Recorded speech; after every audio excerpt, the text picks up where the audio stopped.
Hello, welcome to the course SJPHY2B02 Mechanics 2. The contents of this course is taken from an introduction to mechanics by Kleppner and Kolenko.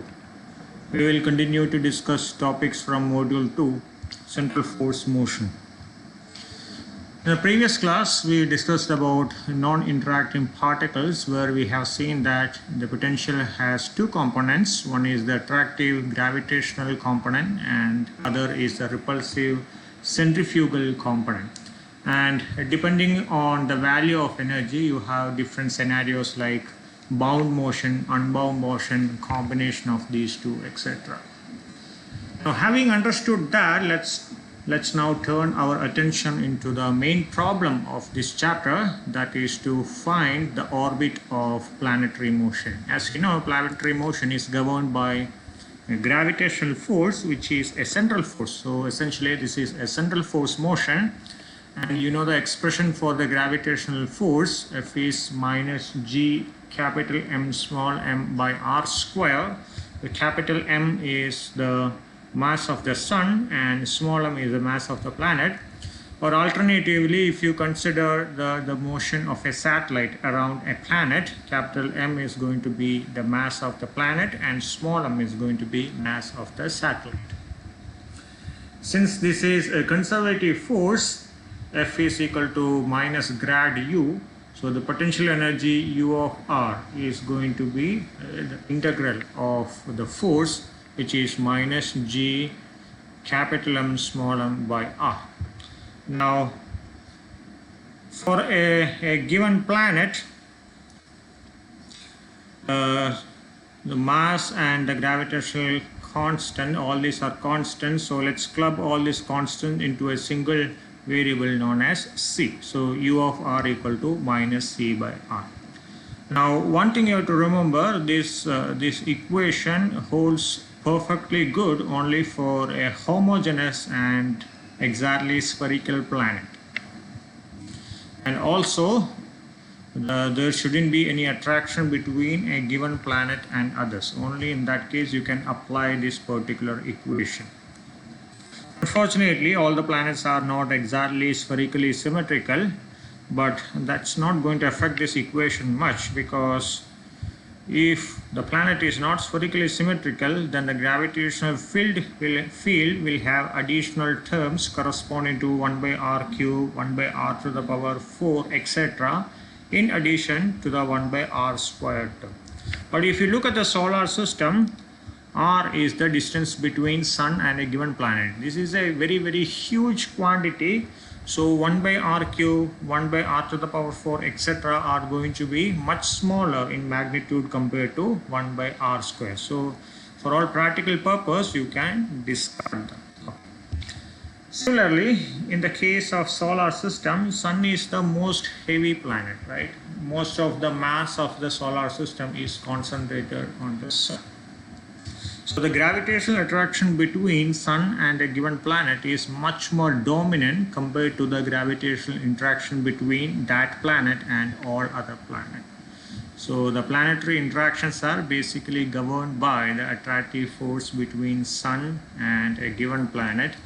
So you can assume that practically there is no interaction, there is no interplanetary interaction. So with these two, you can apply this equation perfectly in the case of planetary motion.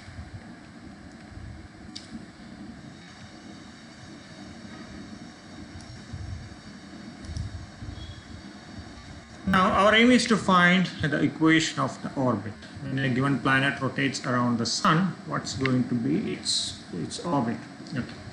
So if you recall the discussion from earlier classes, we can write d theta by dr as L by mu r square 1 over square root of 2 by mu E minus U effective, where U effective is half L square by mu r square. This is the centrifugal potential plus U of R. Now in our case, U of R is minus C of R, so I can write U effective of R equal to 1 by 2 L square by mu r square minus C by R. Now Substitute for u effective in this equation. I can write d theta equal to L by mu r square dr, take dr to the right hand side, dr divided by 2 by mu square root of 2 by mu E minus, instead of u effective I write this expression, L square by 2 mu r square plus C by r. Now you make some mathematical manipulation. So here you take mu square by r square as the common denominator, then the equation becomes d theta equal to L by mu r square dr divided by 2 mu e r square plus 2 mu c r minus L square by mu square r square whole power 1 by 2.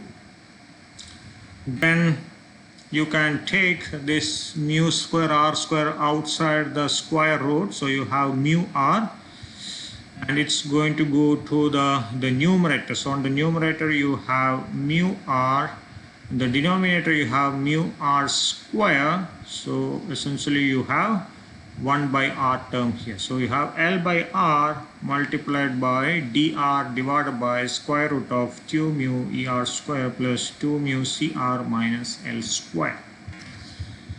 Now if you want to solve this, you need to integrate on either side. So integral of d theta is going to be theta. You apply the limits, you have theta minus theta naught, where theta naught is the constant of integration. On the right hand side, L, angular momentum, is a constant. You take it outside the integral. So this is L into integral dr divided by r into square root of 2 mu e r square plus 2 mu c r minus L square. Now, even though this integral looks a bit complicated, this is actually a standard integral, and this is listed in the table of integrals. So if you look at your Clark's table, the answer is readily available. Or even if it is not there, you can do this math, and if you are finding it difficult, I will share the derivation as a study material in LinWix. In any case, the answer is going to be theta minus theta naught equal to arc sine. Arc sine is nothing but sine inverse. Sine inverse mu CR minus L square divided by r into square root of mu square c square plus 2 mu EL square. So you can do this as an assignment, how to arrive at this result. Let's do some more simplification. Take sine on either side. So left hand side I have sine theta minus theta naught. For right hand side, sine and sine inverse, they both cancel, so I have only the term inside the bracket, mu CR minus L square divided by r into square root of mu square c square plus 2 mu EL square. Now you do some rearrangements. So basically you take this term to the left hand side. So you have mu CR minus L square equal to r into square root of mu square c square plus 2 mu EL square into sine theta minus theta naught, or L square equal to, r is a common term, so take it outside, r into mu c minus square root of mu square c square plus 2 mu EL square into sine theta minus theta naught. From this I can write r equal to L square divided by this term, and here basically you take mu square c square outside the square bracket. So when you take it outside the square root, you have mu c here, so L square divided by mu c minus mu c into square root of 1 plus 2 EL square divided by mu c square into sine theta minus theta naught. And this mu c on the denominator, you can take it to the numerator, so the expression becomes r equal to L square divided by mu c into 1 minus square root of 1 plus 2 EL square by mu c square into sine theta minus theta naught. The equation is quite bulky. Let's make some substitutions so that it assumes a simpler shape. Now by convention, we take theta naught as minus pi by 2. I am not going into the mathematical details of it. Have a nice day. And this term on the numerator, L square by mu c, you call it as R naught, and later you will find that this is the radius of the circular orbit corresponding to a given angular momentum, reduced mass, and c. And the term inside the bracket in the denominator, square root of 1 plus 2 EL square by mu c square, you call it as E. This is an important parameter known as eccentricity. You will find that this is the parameter which governs the shape of the orbit.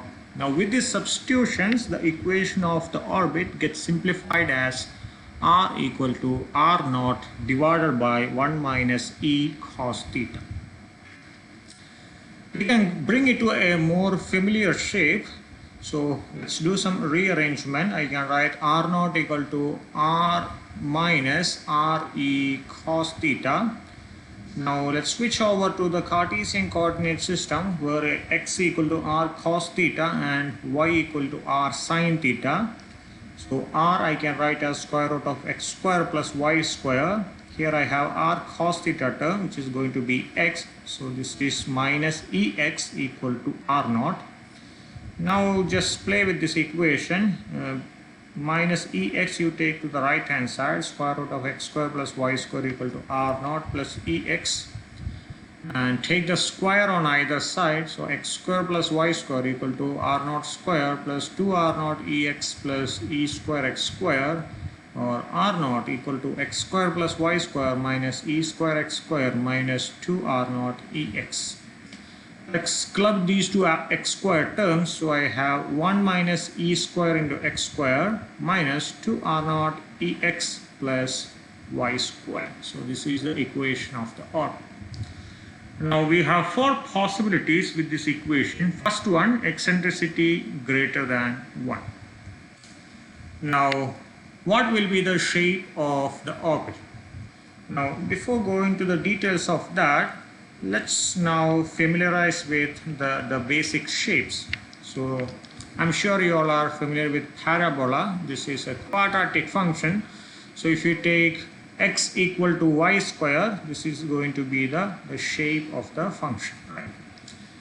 Then you know the standard equation for a circle of radius r whose center is the origin, x square plus y square equal to a square. Then for a hyperbola of height b, and if this distance is a, then its equation is going to be x by a square minus y by b square equal to 1. Here once again the center is the origin. So here what you have to note is that the coefficient of x square and y square are different and they are also opposite in sign. On the other hand, in the case of an ellipse of major axis A and minor axis B, whose center is at the origin, the equation is going to be x by a square plus y by b square equal to 1. Once again, if you look at the coefficients of x square and y square, they are different in magnitude, but the sign is the same. So if you compare hyperbola and ellipse, in this case the coefficients have opposite sign. Here the coefficients have same sign. So this is how you identify the shape of the function or shape of the orbit from the given equation. Having understood this, let's now go back to our analysis. Now if eccentricity E greater than 1, then you can see that 1 minus E square, this is going to be a negative number. So coefficient of x square and y square, they are different in magnitude and they are also opposite in sign. So the equation has the general form y square, this has a positive sign, y square minus ax square, this has a negative sign, minus bx equal to 0. And as I said, if the coefficients are opposite in sign, this corresponds to a hyperbola. So eccentricity greater than 1 corresponds to a hyperbolic orbit, And if you remember the previous class, the shapes were governed by the energy. And if you want to convert this in terms of energy, you can see that in this particular expression. If E is greater than 1, that corresponds to the scenario energy greater than 0. So once again, we have shown that if total energy is greater than 0, that corresponds to a hyperbolic orbit. Second scenario, E equal to 1. So when you substitute in this equation, 1 minus E square is going to get cancelled. So you have R square equal to minus 2R0 x plus Y square, or Y square minus R0 square equal to 2R0 x, where I can write x equal to Y square by 2R0 minus R0 by 2. So R0 by 2 is a constant, so don't bother about it. So this is going to be x equal to some constant multiplied by y square. This is a quadratic function which corresponds to a parabola. Once again, from this equation you can note that when eccentricity equal to 1, that corresponds to the case energy capital E equal to 0. So we have shown that when total energy equal to 0, the orbit is going to be parabolic. Third scenario, eccentricity less than 1.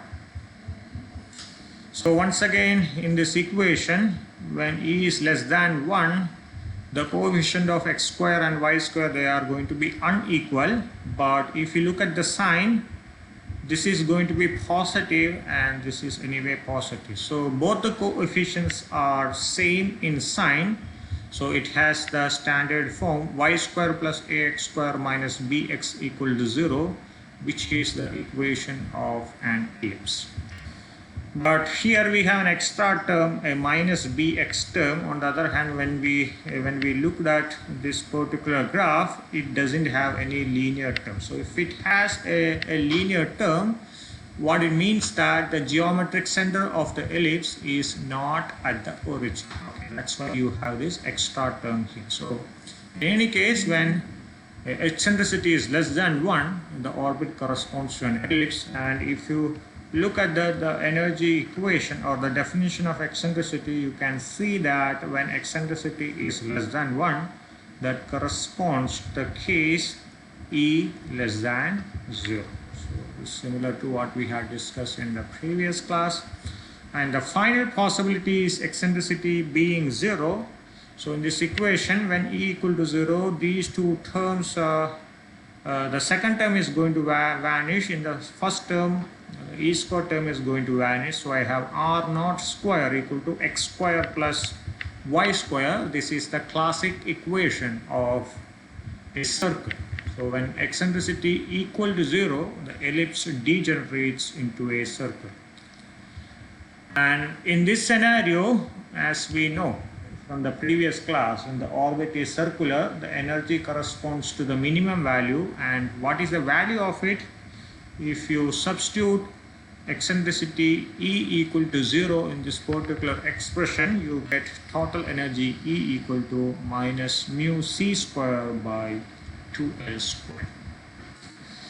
So that's why I said eccentricity is the parameter which is going to determine the shape of the orbit in the case of planetary motion. So that's for today. In the next class, we will discuss